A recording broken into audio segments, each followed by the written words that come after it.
My chest tightened. I had been trying not to think of that, of Junius leaving us, though I knew he would once Papa was gone.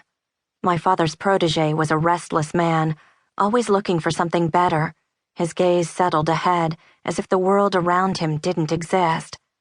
There was nothing to bind him to this place once Papa was gone. When June goes, I'll still have Lord Tom. He'll stay with me. You know he will. There's nothing for you to worry about. No, he said. June, you marry.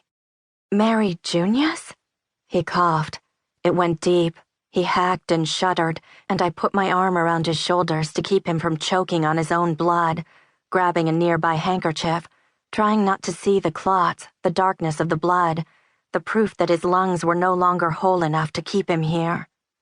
The attack went on long enough that I thought it must exhaust him. He closed his eyes and I leveled him gently back to the pillow. I wiped the blood from his lips and expected him to drift into unconsciousness, but he didn't. His hand fell to his chest, searching for a talisman that was no longer there, a pendant he'd lost long ago, though the nervous habit of touching it had never left him. Marry June. Insistent this time, even through his weakness. You can't mean it. He's old, Papa. Why, he must be at least 40. Good man. I know that. And I did. But a husband? I'm not ready. How can I be a wife? I have so much to do. Marry him. He attempted a smile. Keep you safe. He won't want to, Papa. He has his own life.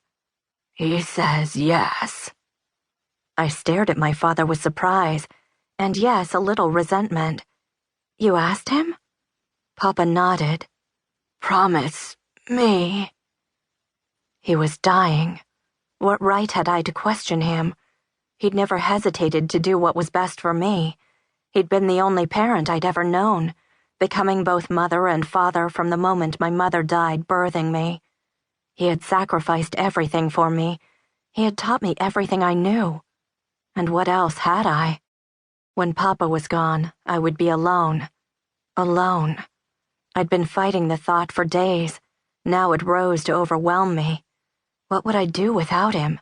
How would I survive? And in the grip of that fear, I said, "All right." Promise. I promise. Again that faint smile, the obvious effort of it tore at my heart. He closed his eyes. I stayed there by the bed. He lingered another hour, and then I felt him go. A gasp, a sinking, there and then, suddenly, not. I put my head on his chest, listening for breathing I knew already I wouldn't hear, and the stillness crept into me, an emptiness I did not know how to fill. I broke into helpless, convulsing sobs, crying into his shirt, wishing for his arms around me, no matter how clumsy and inept the embrace. He had always been uncomfortable with such displays, but I would have given anything to feel once again his awkward, hesitant patting, to hear his, "There, my dear. You know I hate to see you cry." I sat there for a long time, until I felt the warmth leave him, until the blue of twilight eased through the windows, and my father's body was covered in shadow. And then I went to his desk. On the shelf above were his leather-bound journals. On the desk were the relics we'd collected together, the ones that were his favorites, a bone knife from the Dalles, a Chinook horn spoon, a ceremonial rattle, a carved wooden bowl that now held spare buttons and a needle, and a small leather bag of tobacco, so dried out and old now it was mostly dust. I smiled at it, because it had been more than a year since he'd had to give up the pipe he loved, and yet that bag was still here, and I knew he'd been unable to throw it away, although he had to have known he would never smoke it.